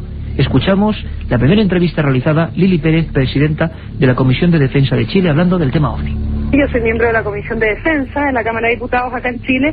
Cuando yo lo planteé, afortunadamente los parlamentarios, los diputados que integran la Comisión de Defensa, en la cual además yo soy la única mujer, tuvieron bastante buena disposición mayoritariamente a acoger el planteamiento de que nosotros debiésemos recibir informes, recibir información para estudiar y observar el fenómeno OVNI, y por otra parte con la gente de la Fuerza Aérea, que tiene experiencia en estos temas y que a nuestro juicio también tenía que ser un aporte. Y a mí lo que me interesa mucho, Ikel, es tener certeza de qué sucede con el espacio de aeronavegación que nosotros tenemos en Chile, ya que aquí han habido muchos avistamientos, y por los antecedentes que hemos recabado, inclusive han habido posibles incidentes y eventuales accidentes debido a avistamientos de ovnis cerca de aviones comerciales. Hicimos en ese 7640 una encuesta y decía más o menos que el 60% de los amigos que habían mandado ese mensaje creían en los ovnis como procedencia extraterrestre. El 40% hablaba de viaje en el tiempo, artilugios militares desconocidos o, por qué no, confusiones en el cielo. Carmen, y como colofón hubo muchas más cosas, pero como colofón un maestro, ¿no? Un maestro de la radio, un maestro de periodistas, nada más y nada menos que Iñaki Gabilondo. Estuvo otra vez ante los micrófonos de Milenio 3, ya nos dio suerte en esa andadura que comenzamos el 1 de junio del año pasado, y esta vez también quería estar aquí en esta nueva temporada contándonos en una entrevista íntima pues lo que normalmente no cuenta a la gente. Él y otros personajes que van a ir pasando cada viernes, personajes populares, líderes de opinión, personajes con prestigio, que nos van a hablar del misterio. Escuchadme atentamente, porque creo que no se puede resumir mejor el espíritu, no solo de Milenio 3, sino por ejemplo de los amigos que estamos aquí y de los que creo que nos escucháis. El respeto por el misterio, y lo dice Iñaki Gabilondo, que se quedaba muy impactado escuchando la historia de esa niña, de Alba. Cuando pasa una cosa como esta se produce un choque entre la racionalidad y la conciencia que tenemos de nuestros límites, ¿no? El primer instinto es pues la incredulidad, pero hace mucho tiempo que las personas que hemos dedicado algún momento a pensar sabemos que la razón es la clave de toda nuestra sociedad y de nuestra manera de entender la vida, pero que tiene que convivir con sus vecinos los misterios, como dice muy bien Eugenio Trías, de manera que yo no sé muy bien qué es lo que sabemos, no sé muy bien qué es lo que no sabemos, no sé muy bien qué es lo que terminaremos sabiendo algún día, no sé qué es lo que no terminaremos nunca por saber. Y por lo tanto, el primer instinto de incredulidad automáticamente luego yo lo tamizo con esta humildad ante lo misterioso, ante lo desconocido, que también la experiencia me ha enseñado a respetar. Respeto y humildad ante el misterio. ¿Qué palabras? ¿Cuánto tendría que aprender, por ejemplo, la bazofia que nos ofrecen algunos medios televisivos? Tuvimos más cosas, entre ellas a otro maestro, Juan José Benítez, ¿verdad, Carmen? Estuvo la noche llena de personajes personajes con el cariño que les tenemos desde aquí y como maestros, porque Juan José Benítez también estuvo en Milenio 3 el viernes y contándonos nada más y nada menos que cosas también de un OPA, de las pinturas de Tassili. Exactamente, y además vamos directamente a entroncar con nuestros amigos Manuel Delgado, Nacho Ares, Javier Sierra. Os suena a todos Tassili, ¿verdad? Mirás. Un lugar donde parece que se concentran todos los misterios. En un minuto escuchamos a Juanjo Benítez, que os lo digo, los viernes de 1:30 a 3 se pasará repentinamente para hablarnos de sus puntos preferidos, de sus misterios favoritos, de su planeta encantado. Así va a ser la serie que el 5 de octubre comience. Menudo lujo, ¿verdad? Tener a Juanjo en Milenio 3. Pues ahí va a estar. Esto es lo que nos contaba y ahora opinamos. Y vosotros también, por supuesto. El lugar es además muy adecuado porque es una inmensa meseta, parece un gran portaaviones de unos 1800 metros de altura y tiene la longitud prácticamente de Cádiz a Madrid. Hay 700 kilómetros. Es un lugar al que se llega con muchas dificultades porque se necesitan como mínimo pues entre 4 y 6 horas para subir andando. Y bueno, digamos que a efectos de una observación o de una investigación de seres de otros lugares que quieren comprobar, experimentar con los nativos, con la gente que está en la edad de piedra, es un lugar ideal. Y hay una especie de objeto ovoide que está en el suelo del que salen llamas y por delante de este objeto hay un ser con una escafandra, con una especie de mochila a la espalda y un tubo que une esa escafandra con ese objeto que está detrás. Y este individuo está arrastrando hacia sí o hacia la nave a 4 mujeres, una de ellas con un niño, de perfil negroide, desnudas, que evidentemente, bueno, para los arqueólogos no hay explicación, pero para nosotros, para la gente que tiene un mínimo de investigación y de estudio sobre esto, está bastante claro. Es un rapto. Un viaje en busca del misterio. Milenio 3, en la SER.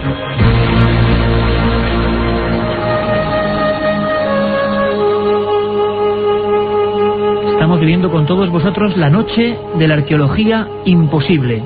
Os quedabais los tres, Manuel, Nacho, Javier, con los ojos como platos. Tassili, un rapto, ¿de quién? Pregunta abierta. Pues estamos un poco con lo que hablaba al principio, ¿no? Depende qué preguntas te hagas. La verdad es que la serie Planeta Encantado va a romper muchos moldes, ¿no? Y yo tuve la ocasión de poder, bueno, y el honor de poder colaborar con Juanjo en alguno de los programas, y la verdad es que van a salir a relucir cosas que deberían desestabilizar, por supuesto, toda la historia. Por ejemplo, esa escena que decíamos en Tassili, hace miles de años, algunos dicen 10.000, 12.000 años, se dibuja una especie de esfera aterrizada y unos seres misteriosos con escafandras que se llevan a las mujeres.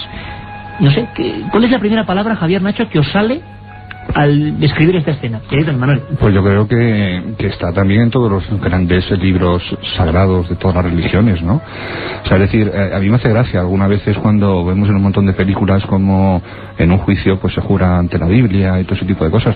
Lo que pasa es que cuando en la Biblia se pone que los ángeles del cielo bajan y ven a las hembras de los hombres tan hermosas que las fecundan y crean esa raza de los grandes héroes de la antigüedad, pues bueno, eso yo creo que también interviene en la Biblia, ¿no? Yo creo que este mestizaje cósmico terrenal, yo creo que se ha producido. Yo no sé si está produciéndose ahora, posiblemente también, pero creo que se ha producido. Y tenemos suficientes referencias como por lo menos para plantearnos la hipótesis. En el Tassili existen con pinturas de 7 a 9.000 años en los que aparecen egipcios absolutamente con todo su tocado, con el Nemes, con todo esto. Y nosotros también hemos descubierto en algunos relieves de las tumbas de Valle de los Reyes personajes exactamente iguales a las pinturas del Tassili, al gran dios marciano y todos estos hombres con escafandra, ¿no?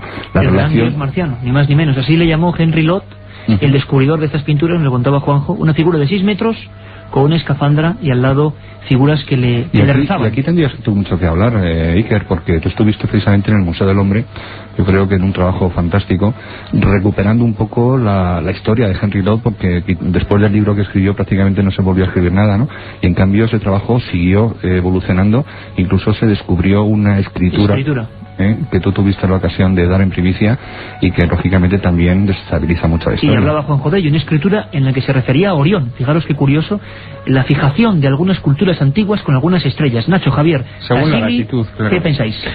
Bueno, yo creo que ahí incluso la ciencia terminará por aceptar algunos de estos planteamientos, la posibilidad de que podamos haber sido visitados por otras civilizaciones en el remoto pasado de este planeta. Y digo que terminará aceptándolo porque algunos de los popes de la ciencia ya lo han aceptado. Por ejemplo, Francis Crick, que es nada menos que premio Nobel por haber descubierto el ADN, la espiral de ADN.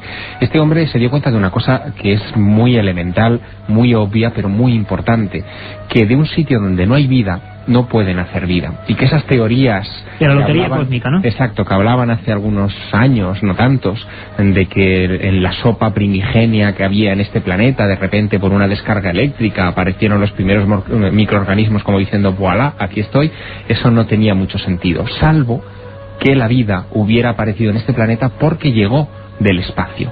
Ahora bien, Crick, al que se le ha dado después poca cancha, pero que él ha seguido investigando y pensando sobre este particular, decía que bueno, que la teoría suya de la panspermia, es decir, de la posibilidad de que meteoros hubieran traído microorganismos hasta el planeta en unas condiciones especiales y que de repente aquí pudiera haberse generado la vida, tampoco tenía del todo mucho sentido, porque los meteoros están en unas condiciones en el espacio que realmente son para esterilizar cualquier cosa, no solamente el frío cósmico, sino también la entrada en la atmósfera terrestre, entrando en ignición, acabaría con cualquier forma de vida. La única posibilidad, y esto Crick es quien se plantea ya estas cosas, insisto, premio Nobel por el descubrimiento del ADN, es que la vida hubiera llegado a la Tierra porque alguien la trajo, una inteligencia la trajo a bordo de cápsulas, de una especie de esporas inteligentes que hubieran sido extendidas por el planeta, o a bordo de naves espaciales en el más remoto pasado.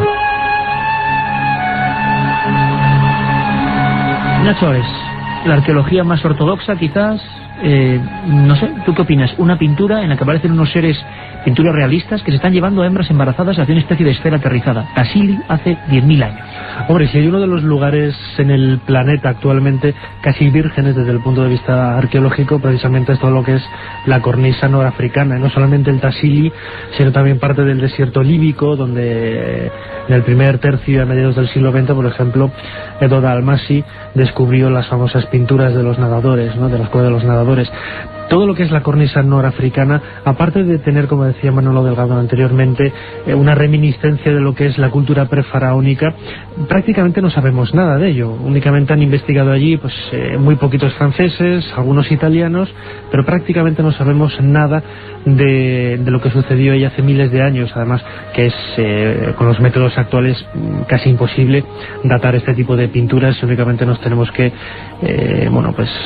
arrimar a ciertos paralelismos en otros lugares del planeta, con los riesgos que esto conlleva, porque que un objeto, un elemento aparezca en un sitio en un momento determinado de la historia no implica necesariamente que en otro lugar del planeta ese objeto o uno parecido aparezca en ese mismo lugar, ¿no?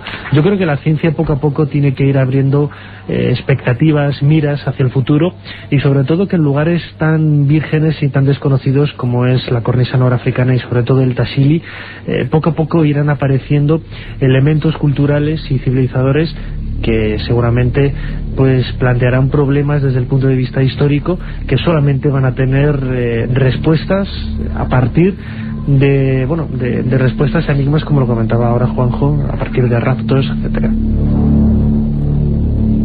¿Quién raptaba a las mujeres hace 10.000 años? ¿Quiénes eran esos individuos?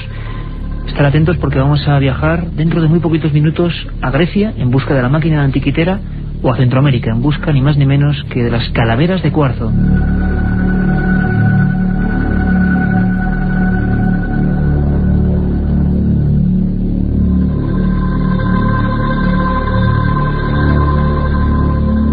A punto de llegar a la frontera de las 10:30, temas cada vez más apasionantes, crónicas, documentos, ahí están. Katia Rocha, ¿qué dice la gente? Es 7640, poniendo milenio y luego lo que queráis. Milenio Espacio y Texto Libre, 7640. Pues por ejemplo nos preguntan sobre la lanza de Longinos. También nos preguntan si hay conexión entre Egipto y los mayas a través de las pirámides canarias. También te ¿Se sabe algo de eso, Manuel, Nacho? Conexión maya-egipcia siempre ha sido un gran tema, ¿no? Absolutamente. absolutamente. Bueno, otra pregunta. ¿Estos objetos nos explicarían con la novela de Michael Crichton, Viaje en el tiempo, basura de viajes temporales, quizás? También otro oyente nos pregunta sobre los grabados del astronauta y el guerrero de Palenque. Hay otra novela muy buena, aparte de la de Michael Crichton, acaba de salir, que es El origen perdido, de Matilde Asensi, donde se habla, entre otras cosas, del mapa de Piri Reis, de las huellas del río Paluxy, de los aymaras, de Tiahuanaco, de todas las cosas que no encajan y que, Matilde encaja en la ficción, ¿no? Alfonso desde Madrid nos dice que él piensa que todo esto tiene que ver con que la humanidad ha sido creada gracias a inteligentes extraterrestres. Para aprender se necesitan maestros. Inteligentes extraterrestres. Sí. Inteligencias. No, voy a tirarles un poco de las orejas a los inteligentes extraterrestres y que nos han creado ellos, ¿no? También hay otras opiniones que van con la de Alfonso. Nos dice Iván Aymerich: creo que nos visitaban de otros planetas para darnos su sabiduría. Y otros hace la pregunta a otro oyente: si nosotros hacemos experimentos, ¿por qué no podemos ser nosotros fruto de un experimento extraterrestre? Pues ya lo sabéis, 7640, Milenio, espacio lo que queráis, y esos 5 libros de la Sábana Santa. Y por cierto, cualquier tema que queráis del misterio que queráis que planteemos en futuras semanas.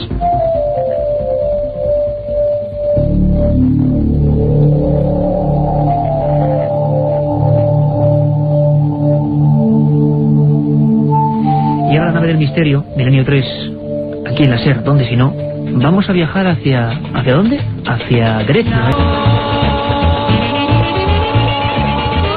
Y estas músicas de esa tierra griega seguro que le traen buenos recuerdos a nuestro compañero, el viajero del programa, Carlos Barroso, que a pesar de que está un poquito convaleciente, él no quiere perderse nada. Acaba de poner casi pie a tierra en España y estuvo investigando en torno a la máquina de Antiquitera. Compañero Carlos, buenas noches. Hola, buenas noches, Iker. Buenas noches al equipo, a los invitados y por supuesto a los oyentes. Estamos encantados de que estés con nosotros. La gente nos pregunta por ti en los SMS y decimos que no, que dentro de muy poco la voz de Milenio 3 va a regresar. Carlos, la máquina de Antiquitera, uno de los grandes misterios, el gran misterio de Grecia. Pues uno de los grandes misterios de Grecia, porque Grecia tiene muchísimos misterios que todavía se pueden visitar, que incluso cuando miras las piedras, miras los restos arqueológicos que quedan por cualquier lugar, en las infinitas islas que se pueden visitar en ese país, o incluso en la Grecia continental, en Atenas, en el Peloponeso. El visitar ese país es revivir el misterio continuamente, ¿no? Es como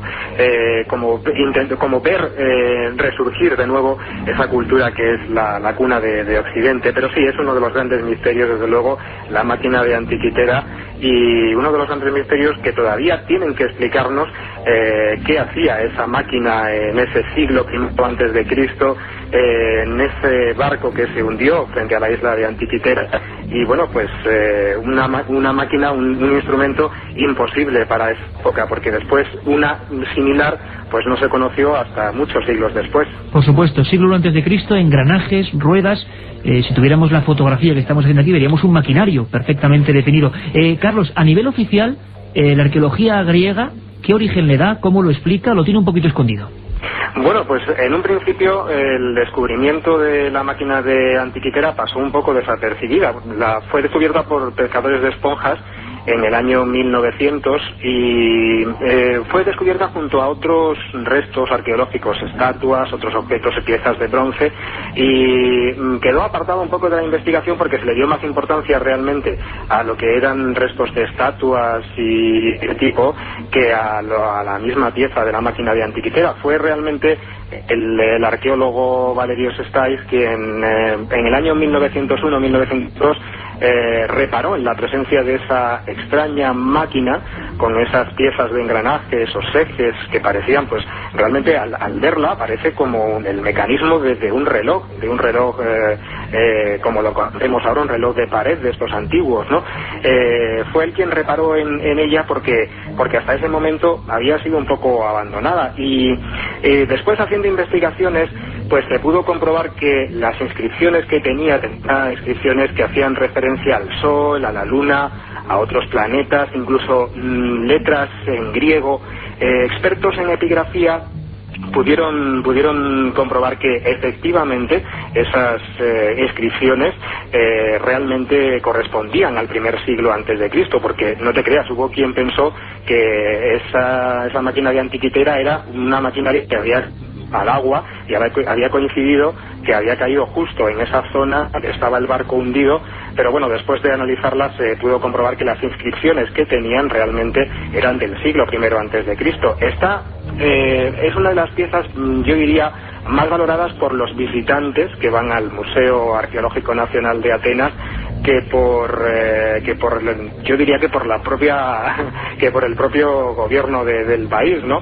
Se le concede muchísima importancia por los visitantes, que les llama muchísimo la atención esa máquina, pero es como en una urna ahí metida, y bueno, pues pasa un poco desapercibida entre tanto objeto como hay en el Museo Arqueológico Nacional de Atenas.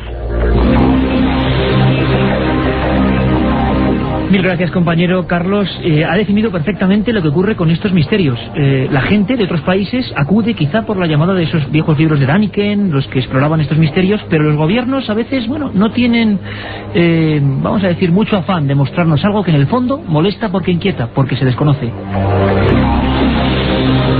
Y ahora, si nos permitís, cogemos los mandos de la nave del misterio y nos vamos de Grecia a Egipto, lugar que todos aquí amamos y que hemos recorrido varias veces. Hacía unos cuantos meses, con nuestro querido amigo Nacho Ares, recordábamos una efeméride importantísima, el hallazgo, el 80 aniversario de la tumba de Tutankamón. Este sería, digamos, el momento, vamos a recrearlo de nuevo, en el que se encontró la tumba. Sería la imagen del Egipto glorioso, de los descubrimientos apasionantes. Pero hay otros que también permanecen escondidos, y quién sabe si son tan importantes o más que estas grandes gestas arqueológicas.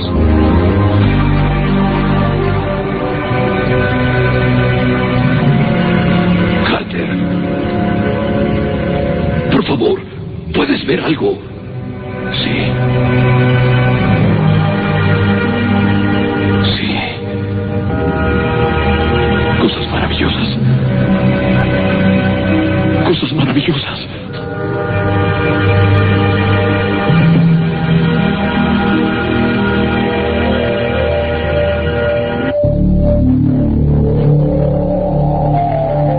Revivimos con la carne de gallina, todos los que estamos aquí presentes, el momento en que Carter descubría esa especie de hallazgo increíble, ¿no? La tumba de Tutankamón. Dicen que el mayor hallazgo arqueológico de la historia, o desde luego el más publicitado, y no sabemos si el más importante.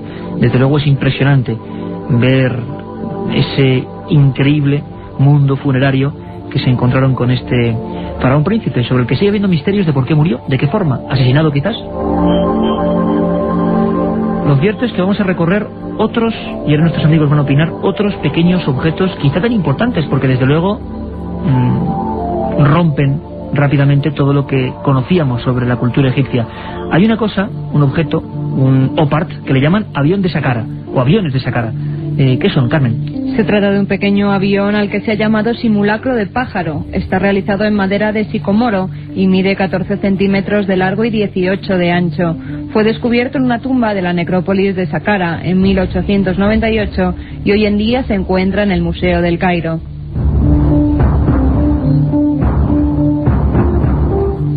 En un principio se pensó que se trataba de la figura de un halcón, pero algo la diferenciaba de las demás.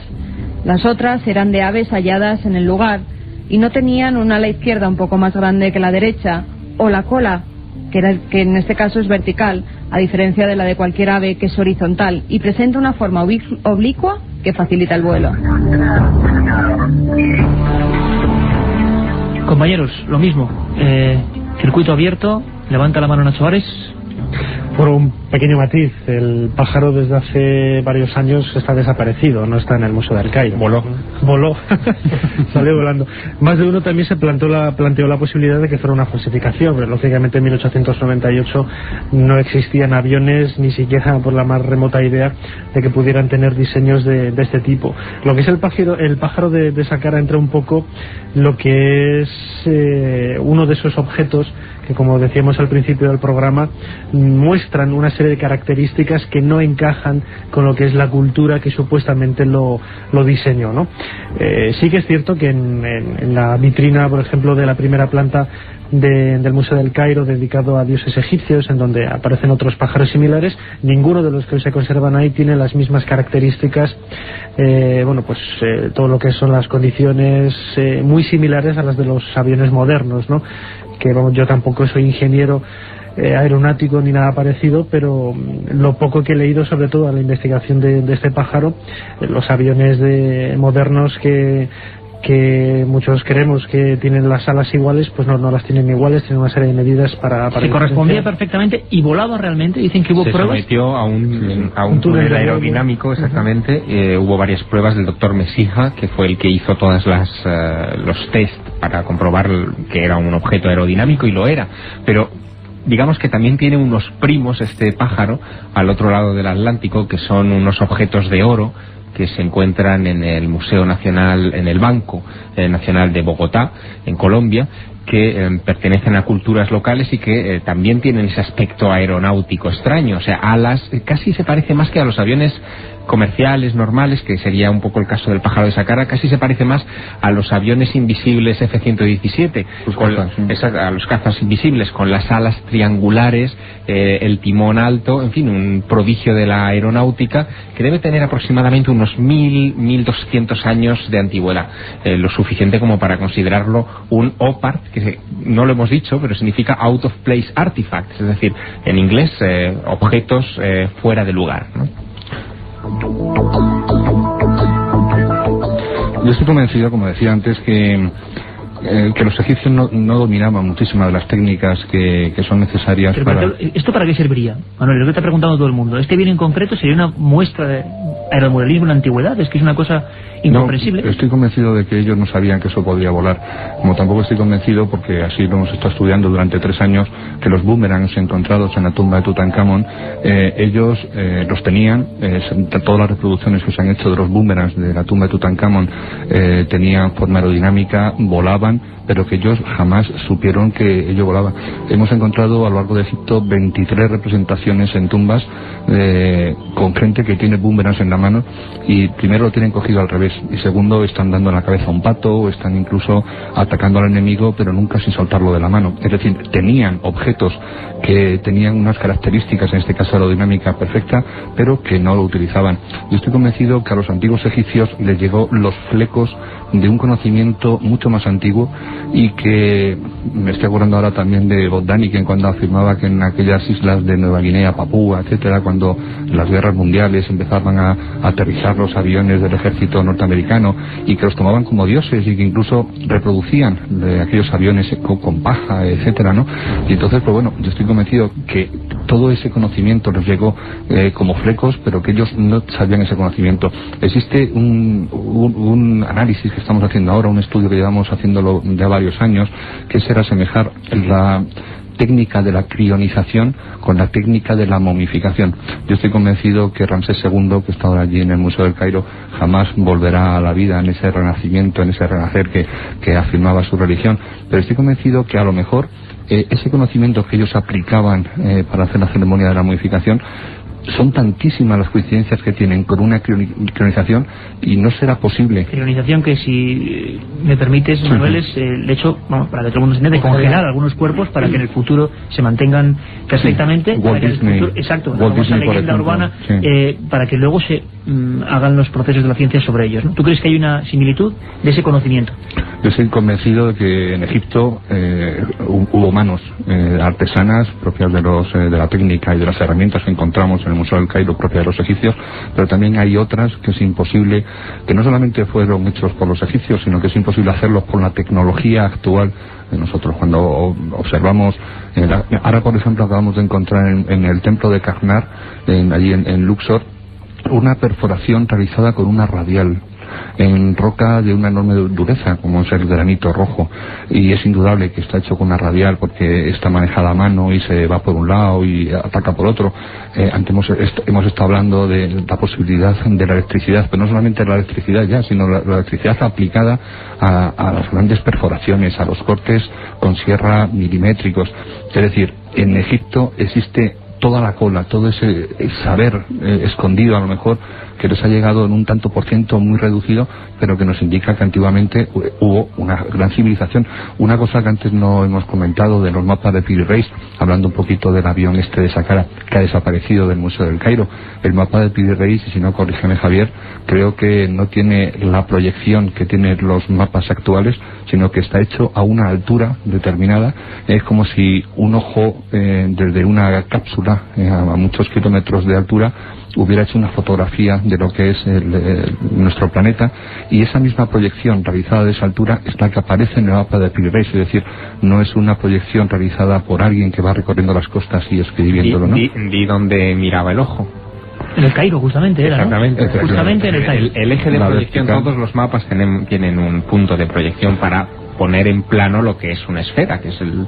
Si juntamos los mapas de Piri Reis que se han hecho en la vertical del Cairo con esos avioncitos, posiblemente de juguete, que encontramos en el Museo del Cairo, podremos ya ver otra civilización o otros seres, o vete a saber quién, anteriores que utilizaron la aerodinámica.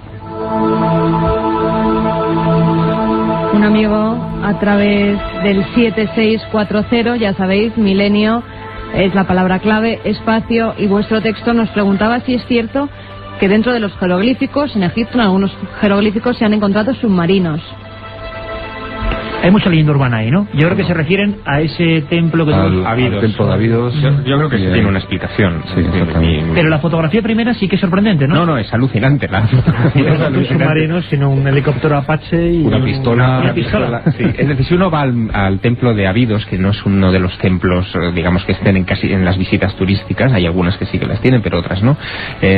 Nada más entrar en la parte superior, en los bloques de la parte superior, aparece en medio de las inscripciones unas inscripciones que se pueden interpretar como un tanque, como un submarino, como un helicóptero Apache, como una pistola. En 60 centímetros cuadrados. Exacto, en una misma piedra. Pero se ha estudiado ya este asunto y se ha visto que en realidad eso es el fruto del azar, si es que el azar existe, al sobreimponer Ramsés II una serie de inscripciones suyas sobre otras previas de su padre Seti I. Y al hacer esa sobreimposición aparecen estos caprichos a los ojos de cualquier visitante moderno. Yo creo que estéis muy atentos, porque no os imaginéis la gente que nos preguntaba por el cronovisor, es decir, otro objeto que parece fuera del tiempo porque producía supuestos viajes en el tiempo. Ahí es nada, y tiene que ver con la Iglesia. La gente, imagino que ahora mismo escandalizada. ¿Cómo es esto? ¿Cómo es posible? Se lo preguntamos a Joan Solés desde Italia. Vamos allá. Recuperar los sonidos, las imágenes del pasado ha sido siempre una pasión jamás conseguida por los científicos. Lo intentaron entre otros Edison o Marconi. Este último deseaba captar las voces de la vida de Jesucristo cuando captó las primeras transmisiones telegráficas transoceánicas. Alle 12:30, mentre ero in ascolto. A las 12:30, cuando era a la escucha del receptor, contó Marconi en 1912, llegó a mis oídos la débil señal, pero de tal claridad que no dejaba duda alguna, de la sucesión rítmica de los 3 puntos de la letra F del alfabeto Morse. La lettera F del alfabeto Morse. Era nata in quel momento la radiotelegrafía. Nació en aquel momento la radiotelegrafía a gran distancia. Viajar al pasado o conseguir sus sonidos sigue siendo un sueño. En los años 50, el benedictino Pellegrino Ernetti, del monasterio de San Giorgio, cerca de Venecia, habló de su máquina del tiempo, de antenas de un material desconocido, un mecanismo para dirigirlas y un complejo sistema de grabación, que captaba sonidos del pasado retenido en el ambiente etérico. Pero el Papa Pío XII prohibió que siguieran estos experimentos del padre Ernetti y sus colaboradores. En algunas pinturas de siglos pasados encontramos elementos extraños, imágenes de satélites o computadoras astronómicas que permiten intuir que el tiempo es una dimensión por la que podríamos desplazarnos. Viajar al pasado no parece posible, pero sí al futuro, si una persona pudiera alejarse lo suficiente de la Tierra a la velocidad de la luz. Al regresar, habría pasado muy poco tiempo para esta persona y, en cambio, mucho tiempo lineal en nuestro planeta. El padre Ernetti asegura que el pasado no desaparece porque retiene parte de la energía que tuvo cuando fue generado, cuando fue presente, y por consiguiente, en teoría, imágenes o sonidos podrían ser recuperados.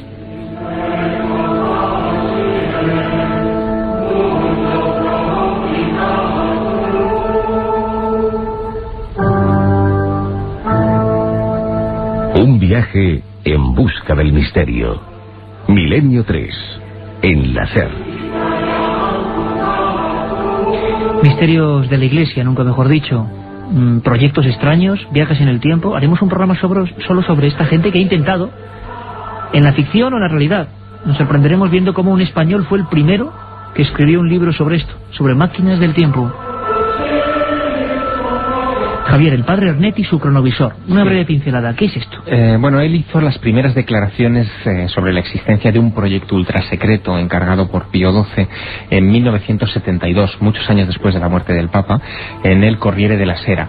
A raíz de la publicación de esta información, él recibió una amonestación directa de Roma diciendo que este proyecto debía ser alto secreto todavía, y vivió durante toda su vida con el peso de esa orden papal, porque yo llegué a entrevistarme con él en 1993, unos meses antes de su muerte, en la isla de San Giorgio Maggiore, en Venecia.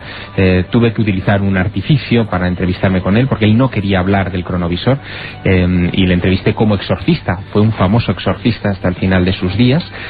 Iba gente de toda Italia a ser exorcizada por él, y al final de la entrevista, después de llevar una hora y pico charlando y ya van a tener un cierto grado de confianza, le pregunté por el cronovisor. Y la cara de aquel hombre cambió, se volvió a agobiar, se volvió a impresionar con probablemente aquella orden que recibió en 1972 y no quiso hablar de este asunto. De lo que sí vamos a hablar, aunque sea brevemente, en este viaje, sabemos que cada tema, y lo vamos a hacer, cada tema, cada ficha, merece un programa. Pero hoy queríamos, gracias a vuestras peticiones, mostraros un poco lo que hay por el mundo. Esos mundos que a veces son tan complejos, tan llenos de enigmas. Es el caso de las calaveras de cuarzo. Nos habéis preguntado por activa y por pasiva sobre las calaveras de cuarzo. Todos tenemos en la memoria imágenes de una especie de cráneos de cristal o de diferentes materiales que están perfectamente pulidos, algunos enteros, otros con la mandíbula móvil. ¿Qué sabemos de las calaveras de cuarzo, Carmen? En 1927 el explorador Mike Mitchell Hedges descubrió sobre un altar de la ciudad maya de Lubatum, en Belice, Honduras, una extraña calavera de cristal de roca perfectamente pulida. El cráneo del destino fue esculpido en una sola pieza, pesa 5 kilos 19 gramos y mide 12,7 centímetros de alto, 11,7 de ancho y 19 de profundidad. Sus dientes y mandíbula articulada la convierten en una réplica exacta de un cráneo humano. La perfección de sus ángulos sugiere que los artesanos poseían una avanzadísima tecnología, ya que el cuarzo es un material muy difícil de trabajar y su estructura hace necesario el uso de láser. Hay una verdadera historia detrás de esto. Parece que Mitchell Hedges no descubrió el cráneo en 1927 en Lubantum, como afirma la historia convencional, sino que compró el cráneo en una subasta en Sotheby's, en Londres, en plena Guerra Mundial, en 1943. Existen documentos que prueban que el British Museum pujó por ese objeto hasta pagar 340 libras esterlinas de la época. Mitchell Hedges pujó hasta los 400 libras y se lo quedó. Sigue siendo un misterio porque parece que el cráneo, a diferencia de los otros 13 cráneos de cristal que están censados hasta la fecha, hay 13. No es un cráneo azteca, probablemente es un cráneo anterior, y tiene una serie de características que lo convierten en un objeto alucinante. Por ejemplo, está hecho en cristal de cuarzo, pero está tallado el cráneo en contra de la veta de la piedra, lo que hace que, y esto cualquier escultor lo sabe, se lleve a ese material casi hasta el punto de la ruptura, sin que en este caso se consiguiera la ruptura y se obtuviera un objeto perfecto. Creo que no os podéis quejar. Aviones de Saqqara, máquinas de Antiquitera, la pila de Bagdad y ahora los cráneos de cuarzo, 1000 cosas, y eso era una pequeña porción de los OPARS. Ahora sí, vamos a someternos en sus últimos 5 minutos, si os parece, compañeros, al veredicto de la audiencia, a nuevas preguntas de nuestros amigos de Milenio 3.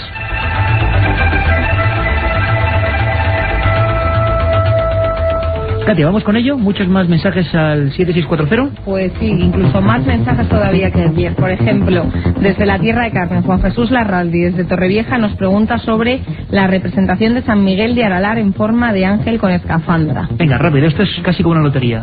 Atienza, ¿no? El bueno, es una representación en la que el santo aparecía con la cabeza dentro de una urnita de cristal pequeña que parecía un casco, un astronauta, ¿no?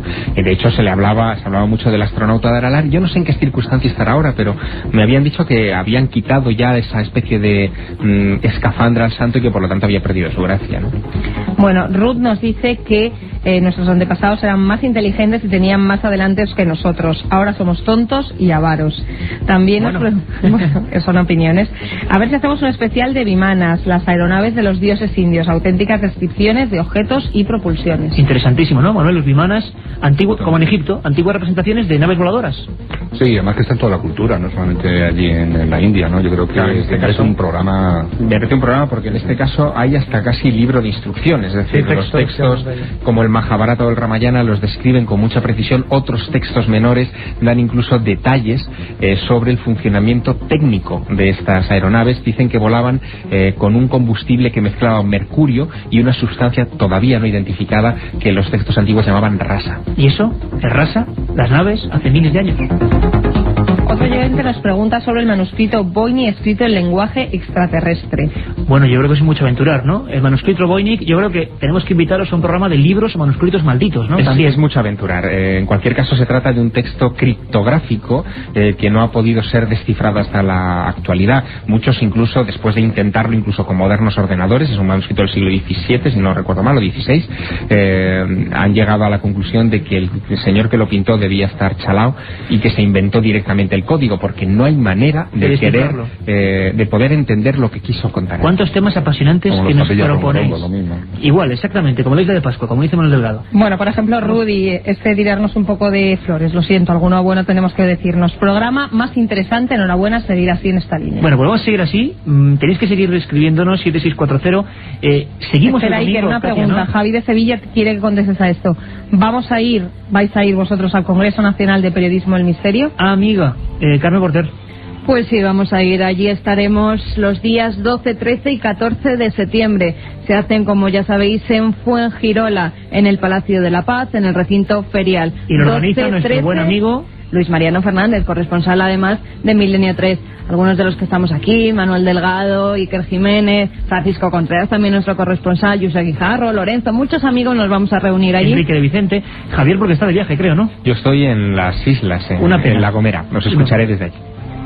Pues eso, que tenemos una cita los días 12, 13 y 14 de septiembre en el Palacio de la Paz, en el recinto ferial en Fuengirola, Málaga. Las últimas investigaciones, un buen grupo de amigos y como siempre el misterio, la investigación y como dice el icono de este congreso, periodismo del misterio. Eso lo dice todo.